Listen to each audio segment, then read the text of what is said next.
everybody. Welcome to the Deep Drop. My name's Luke McCredden and Adam Ring is with me. And Adam, fishingworld.com.au is where you and I go to catch up on the latest and greatest fishing and boating news and what is happening around the place. And Ads, you've been there this week. What have you found and bringing to the table? Yeah, there's a bit of goodness on fishingworld.com.au at the moment. You can cruise over there and suss out some pretty cool new gadgets and bits and pieces coming out. But Luke, there was one article there in particular that grabbed my eye. Okay. And it's probably not something that you would expect that would pique my interest, but it did get me thinking. And Fly it was fishing? Don't be stupid. Hey, what are you doing? You know me better than that. Yeah, no, okay, yeah, you're right. It's definitely not fly fishing. Sorry about that. But it is it is an article written by Sammy Omari, and it's about multi-hook rigs. Okay. And it got me thinking, because what he does in the article is list and explain a few different ways in which we would use a rig that has more than one hook. Now, what I thought would be an interesting exercise for you and I. Right. I don't think have read this article. No, I haven't. And you didn't know we were going to talk about it tonight, so this is going to be interesting. So I'm gonna read out the scenarios in which a multi-hook rig was explained in the article, and I want you to tell me if you have done it and you still do it to this day. Okay. So the first one that was listed was snelled and ganged hooks. So I'm going to break that into two different categories. You ever fish with ganged hooks? I have. You have? As a young man, when I went fishing on the beaches, I used to use ganged hooks regularly. Particularly trips on the south coast of New South Wales, I would use ganged hooks, whole pilchards, happy days. Now, for those listening, we are based in Victoria. That's where we grew up. Yes. And we have seen our beach fishing go from essentially the quest for a 3 kilo plus Australian salmon to hoping now that the salmon you catch is bigger than the palm of your hand. So needless to say, we don't use ganged hooks on the beach too much down here. But I don't remember in the days where beach fishing was in its prime in Victoria, where we did have big salmon on the back beaches, that we used gang hooks. It seems to be something that the more north you get into New South Wales, into southern Queensland, guys use ganged hooks quite a lot. Why didn't we ever get into the ganged hook thing? It's actually a brilliant question. I've got no idea, because like I said, it was weird when I actually think about it now. It's weird that the only time I would buy gangs or gang my own hooks or whatever it was when I was heading away. Yet there was beaches here with same fish. Now, I mean, there's also the element of Taylor sort of in some of the beaches, up the coast. So that was kind of potentially part of it too. Although, if they swallow a whole pilchard, they could still bite your leader off. But anyway, I digress. I don't know why they weren't hugely popular down here. I won't say that they weren't used down here, because I'm sure there were people. Yeah, I'm sure. Yeah, they definitely were, but they weren't a thing. And for those that are wondering why not, or what we did instead, yes, we would take the path of using one hook and then mummifying the bait in bait thread. And that's pretty much how we still roll today. Yeah. If in doubt, just wrap that bad boy up in bait thread, half hitch the crap out of the end of it, and get on with it. Maybe we need to adopt gang hooks. Maybe. I don't know. I haven't been there. We'll get you back. We'll get back to you on that one. And so sorry, just to break down gangs again too, because I used 3 hook gangs. Yes, and this is typically when it comes to gang hooks, that's what it is. And I was racking my brain. I'm like, oh, okay, well, the pilchards we use fairly small, but you can buy gang hooks down to a number 1 hook. So that wasn't really an issue. And then I thought, we typically don't use whole pilchards or whole blue bait. We tend to cut them in half and fish smaller, generally speaking, in Vic. But maybe that's just because we're stuck in our ways of using one hook and bait thread. I don't really know, but I thought, okay, that's an interesting one, and I was interested to see whether you were one to use gang hooks. Yep. So that was one example. Now the others was snelling hooks. Do you Yep. snell hooks? Yeah. Do I right now? I've snelled many a hook in the past, Adam, for snapper fishing, Yes. and was probably exclusively for snapper fishing. I don't think I snelled hooks for much else, unless you can refresh my memory as to what else I was doing for. But I think snapper fishing, snelled hooks for sure. So a little bit off topic, because 100% down here we do snell a heap of hooks, and it's always when we're tying double hook rigs for snapper. So yeah, 100% there.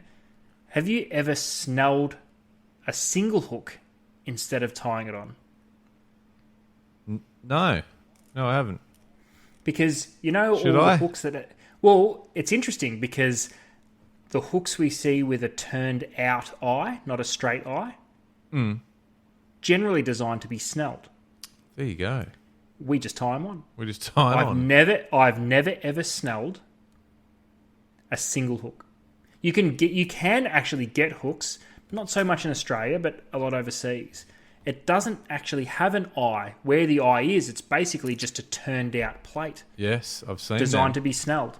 So you're not because and look, I might be showing how inaccurate I am with snelling hooks, but you're typically running the line through the eye, and to then wrap it and snell it. Yeah.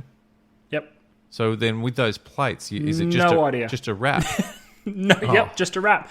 I don't know how to tie it because generally the snell that we use to tie in our snapper rigs, which sits above the tied hook. Yeah, it's a silly snell. Yeah. It's not Right. actually tied. It's just the harder you pull, the tighter it gets. But Yeah. it is through an eye, so it can't come undone. I wouldn't know how to snell a hook on so that it's tied, like as in a Just bottom a single hook. Yeah. Yep. Because I was going to say, where do you? Okay, we're working this out in real time. Do you have a length of line going past it, which you then snip off? Do you know what I'm saying? I can't remember because I have been shown. I have been shown how to do it, and I have tied it just mucking around at the shop in the past. Yeah. But I've never used it. Because snelling that second hook above the first for a snapper rig is one of the easiest sort of setups. That's you right. can do. Easiest thing you'll ever do in your life. Yeah. Like you said before, there's no knots.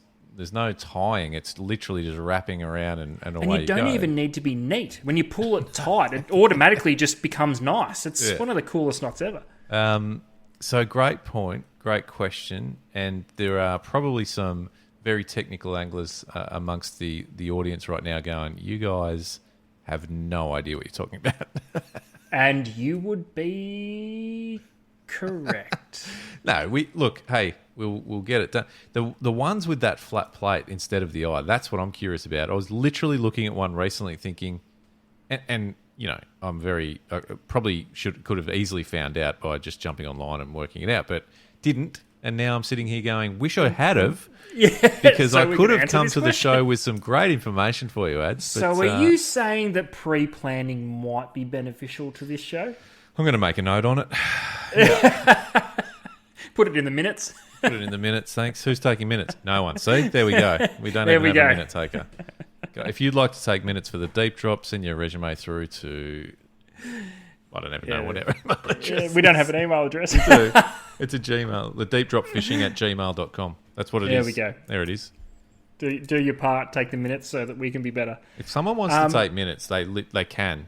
It's a boring night for you, though. I'm just gonna say. And we probably wouldn't act on any of the minutes. So is it is the reward there for the effort? Probably not. Nah, I don't. But we'd appreciate it all the same. Hey, come on in. Sit with us. Yep. Anyway. So that was paragraph 1, snell and gang hooks. Okay, cool. Then we go into dropper rigs.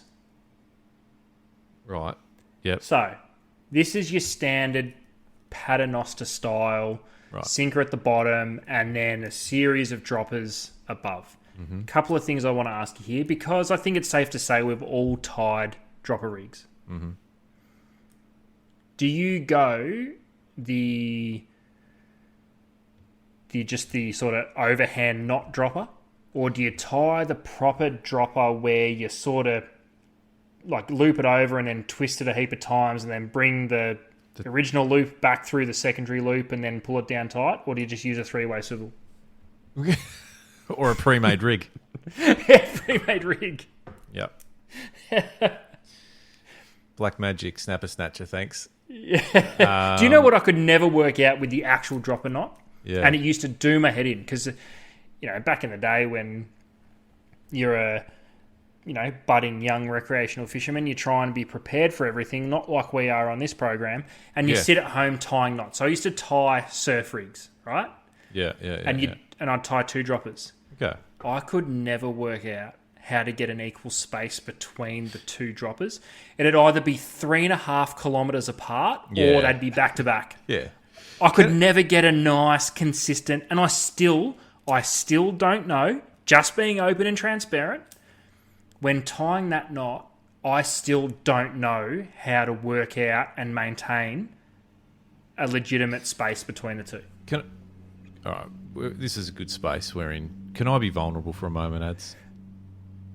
I avoid these knots like the plague. I've never felt confident in these. I've always felt confused by them. I don't know whether to your point, the distances between all the relevant spacings are right.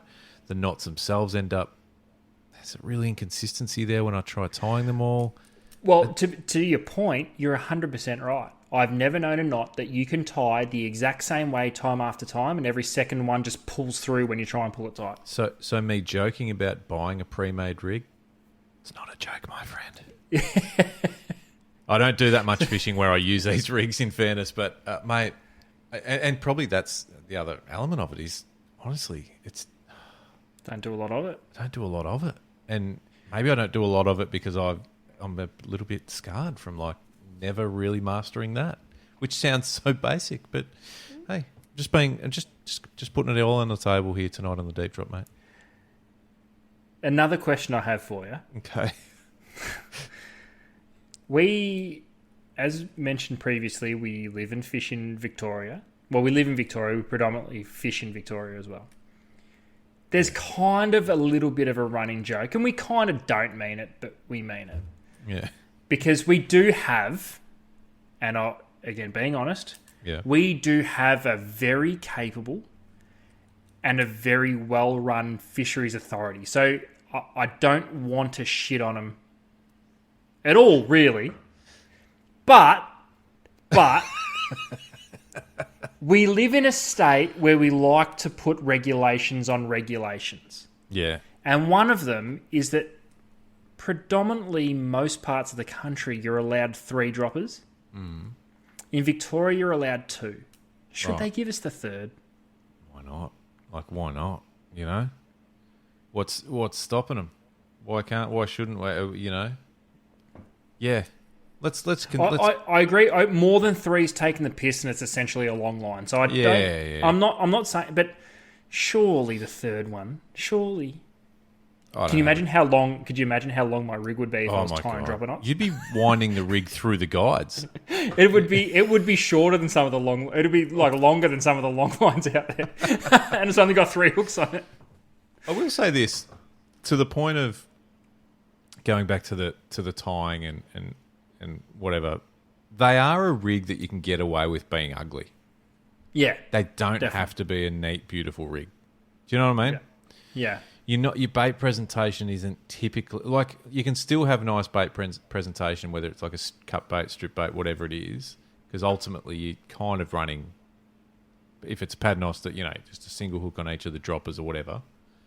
You're not well, I mean, I guess you could be snelling as well, but whatever. I just think there is a bit of leeway for a bit of messiness around that rig. So don't be hard on yourself. I've learnt to live with it. I'm okay with it.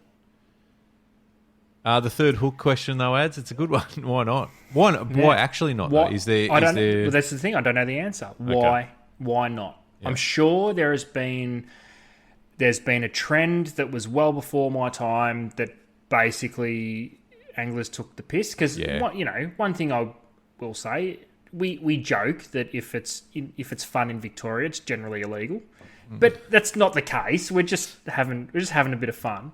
Yeah, but just I don't know why. I don't know why. Yeah. If That's a you good one. can't use you can't use a third hook. So, but anyway, that's a different. Well, it's subject. been interesting because it's actually affected. Well, not affected. It's changed manufacturing with a lot of the pre-made rigs, like I've spoken about, because there's now having to be, or not now, but there has been for a long time having to be separate rigs sold in separate markets for different rules. Luke, this is directly in your wheelhouse because you do work in this space of designing and or getting product made and manufactured for Australia. How much of a pain in the ass is it that you can do a pre-made rig of 3 hooks for everyone else except Victoria? Yeah. And you know, you can say the whole, just cut one off. No one wants to do that. And no one is doing that. No, I don't know. That's Look, it's. I think there's enough now. Like there's enough supply of different brands and different makes and whatever that it's not really an issue. There's always something for everyone in that space. But God, it would be kind of easier from a ranging perspective just to go. This one suits everywhere, but it's not the case. And a trap for young players that are tying their own dropper style rigs. Be mindful of the length of the droppers. There's nothing more frustrating than winding up for a bait check. Both hooks have interlocked, and you just wind up a ball of leader material with hooks and sinkers mixed into it. Yeah. Just make sure those hooks cannot connect with each other because they will. Because they will, and it will ruin your day. It will ruin your day. You know, we've spoken about it in the past with line ads. It will do things that you don't think are possible. Yep. And rigs like this are another one. You know, you might have had it down there. I've presented some good baits. Geez, I'm feeling good about this. You'll drop it down. Within seconds, those hooks are connected and you've got no chance of landing a fish. But it'll sit down there for a good 10 minutes and you go, you know what? I'll do a bait check. There's 10 minutes you're never getting back. That's right, because 10 minutes turns into an hour of untangling a stupid rig that you somehow convince yourself that you can resurrect. You can't. So make sure the droppers don't interconnect and don't use those average, everyday swivels at the top.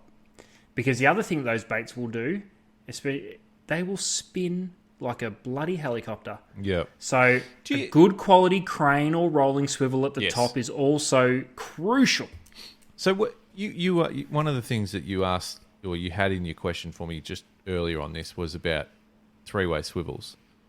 Now, three-way swivels are sold all around the country in great numbers. Where do you stand with it? Is it almost frowned upon to use three-way swivels in rigs like this, or is it actually not a bloody bad option? I think it is until you start talking about proper deep water. Okay. Yep. But I could be wrong. Get involved. Tell me I'm wrong. Tell us. Because down here, where we're generally fishing shallower water, you start tying everything on three-way swivels, and do you know what everyone thinks? This guy can't tie a dropper knot. And that's what they're looking at me. They'd be right. Yeah. But you would have less hassles with three-way swivels. Well, that's my point. That's what I'm getting at. So, you know, we can laugh all we want, but old mate who's using the three-way swivels, not having hooks connecting and, you know, baits spinning and rigs getting turned into bait balls. And I think it's an option. I mean, like I said, they're in the market for a reason. Yeah, exactly. There's got to be a purpose, and it's got to be just for people that can't tie dropper loops. Yeah, fair enough. And the third and final one, Luke, my friend, this one is probably something I would say that's taken the lure fishery by storm in the last few years. Okay. Stinger hooks. Oh, yeah. It's a bit of a buzzword, isn't it? It is, and they're not a new thing. No. But they're an increasingly popular thing, and anglers are working out some really clever ways to use stinger hooks. Now, whether that is essentially assist hooks hanging off big swim baits, big blue water poppers, right the way down to micro assists that people are rigging on both top water and also like Vibes. There's a lot of Vibes coming now with assist trailers on them. Yep. And I have a very maybe controversial question that I pose to you. Let's hear it. Oh, so much controversy. So, if we were talking about game fishing, and we were talking about rigging skirted lures, the further you sit the hook point behind the skirt, generally, the more frowned upon it is from the general community, because the fish doesn't necessarily have to eat the lure to get hooked. Yeah. But when we're talking about stinger hooks like this, that's exactly what we're trying to do in small lures. We're rigging top water with assists, we're rigging Vibes with assists. So if the fish half commits, it still gets hooked, and everybody's all for it. There's double standards in this game, Luke. There's so many double standards. Two things. One is you and I, and many of us in that space had the spotlight firmly on us when we were rigging thousands of game lures over the journey, where that hook placement was everything, absolutely everything. Yep, and sometimes it just took one more Lumo bead that you just stuck exactly. And the general rule is the hook point had to be within the bottom of the skirt. Even if it was half a mil, the hook point had to be in the skirt. Yet now when we're talking about small lures, we want to hang the hooks as far away from the lure as possible so that if fish even swims past on the wrong angle, it's going to get it. So the other one, I suppose, that is big in that stinger hook space is like Barra soft plastics. Yes. And it's kind of that swim baity style soft plastic, big paddle tail, whatever, having the treble on a heavy bit of mono or fine bit of wire or something that's attached to the hook. A lot of the hooks, the worm hooks, the hidden weight hooks or whatever, have even that little swivel sitting there to connect. Yep, and stinger. It's gone that far that all modern jig heads have got a secondary connection point under the chin, which is specifically for a stinger. Not specifically for, but is most utilised as a stinger. Shout out to our mackerel fishermen in southeast Queensland and northern New South Wales. Is this been something that's been taken from the way they rig their baits for Spanish mackerel and the like? There's always those typically those stinger trebles on some of the rigs that they use for the baits. Yeah, makes sense, right? And if we're talking about let's talk. I know you mentioned a few off the top. Barra is a funny one. I would like to. You'd sort of think that the inhale of when they suck in that lure, that initial hook should be kind of enough, and it has been for so many years. But the stinger's just almost, giving you that. It's insurance. It is insurance. That's what it is. Whether it's a short strike or whether it is just a single hook. And Barra, cod, or those implosion feeders, they can be really good at getting rid of a lure immediately. Suck in, realise it's not real, and spit it. So it just gives that. It's just something else to catch something on the way out. Here's one for you, and other end of the scale as far as size and pace, but King George whiting on soft plastics is something we've spoken a lot about, and I've been doing it a lot lately. Now I've got a bunch of stingers rigged in my jig head case for when I want to go down that path, and I actually haven't done it yet, and I want to do it just because I haven't tried it. But I have fished recently with a friend who used stingers, and to a degree, whiting have that same suck-in motion when they're feeding, whether it be worms or whatever it is they're feeding on at the time. So the ability to spit out or just hang on and then let go with a worm, a turtleback worm, for example, the stinger gives you the insurance that you'll probably get that hook up instead of it spitting it back out. Well, I'm fascinated that you don't use a stinger, because if I was ever going to try and work out the fish that needed a stinger most, it would probably be King George whiting, because you're fishing a lure that's between 4 and 7 inches long. And I also know that you prefer to use the bigger of the two plastics, which is 7 inches, and you might cut maybe an inch off the nose. Yeah.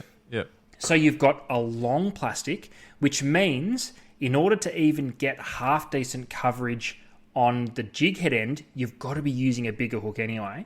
Like something like a 1.0 hook that's got a little bit of length in it, not for the gape, but just to get a little bit of coverage on the plastic. And you're also dealing with a species that's got a tiny, tiny mouth. Yet you have no issues catching King George whiting on a single jig head.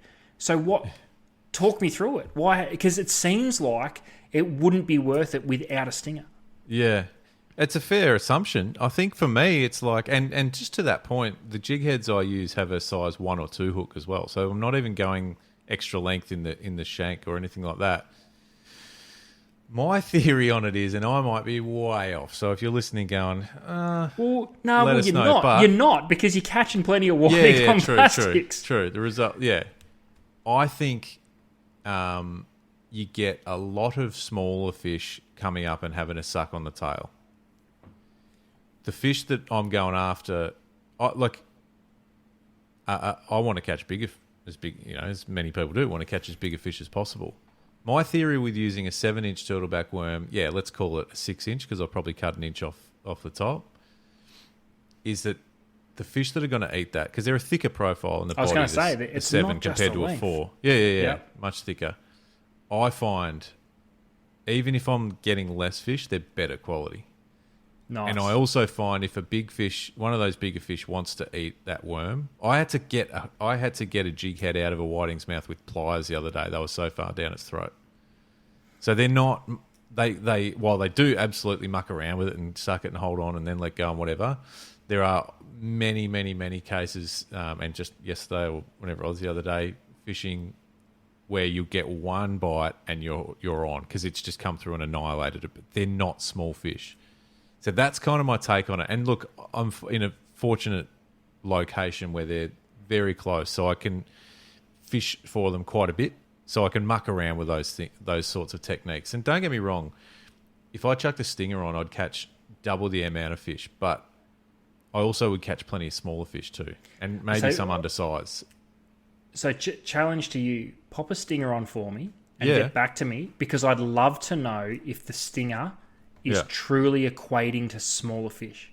I'd love to know, because I've also got a theory on why potentially they wouldn't necessarily be smaller fish. I also, just to jump in, might find that I'm catching more bigger fish with a stinger on. Yeah. So I'm more than happy to do the exercise and come back and report on this, because I think it's a really great one. And just one more thing on what you were talking about with whiting, small mouths, tiny mouths. Those bigger fish, when you catch them and open up their mouths, when they're open, they're actually surprisingly big mouths, big vacuum sort of mouths. So Interesting. I'm not as scared of using bigger stuff. I could upsize my hook, I reckon, comfortably to a 1.0 and not be worried about it being too big for those bigger fish. So anyway, I'm more than happy to go and do the exercise, because I think I would be confident that I would catch more fish, probably, but Just not convinced the size would be there all the time. yeah. Well, you'd still get those bigger fish that I'm after, but I think you'd get more of the what I will call bycatch as the undersized. Yeah, the school fish. Yeah. Whereas Which does make perfect sense. I reckon I'm filtering them out by having a bigger profile and a bigger single hook, where they have to basically eat the whole worm to be hooked. Yeah, they've got to commit. Yeah. That's my theory, awesome. and I'm fucking sticking to it. I love it. I love it.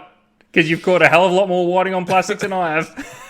Oh, well, it might, Again, I'd love some, if there's anyone listening that's got some better advice, mate. I'm still fairly young in this journey of whiting fishing for plastics fishing for whiting even. Yeah, but stingers in general, getting back to the article itself, stingers are welcomed these days. Yeah. I reckon they're being utilised more than they ever have been, and we're developing this sense of just do everything you can to put yourself in the best position to catch fish. And stingers are a perfect example of it, whether it be micro stingers for things like bent minnows or vibes or top water lures, all that sort of stuff, all the way through to bigger stingers and trailers, which they're using on big swim baits for cod or even Yeah. poppers for GTs. What about? I was going to say, what about blue water surface looks like stick baits and poppers? What are the stingers they run? Because I don't know if I've seen. I mean, apart from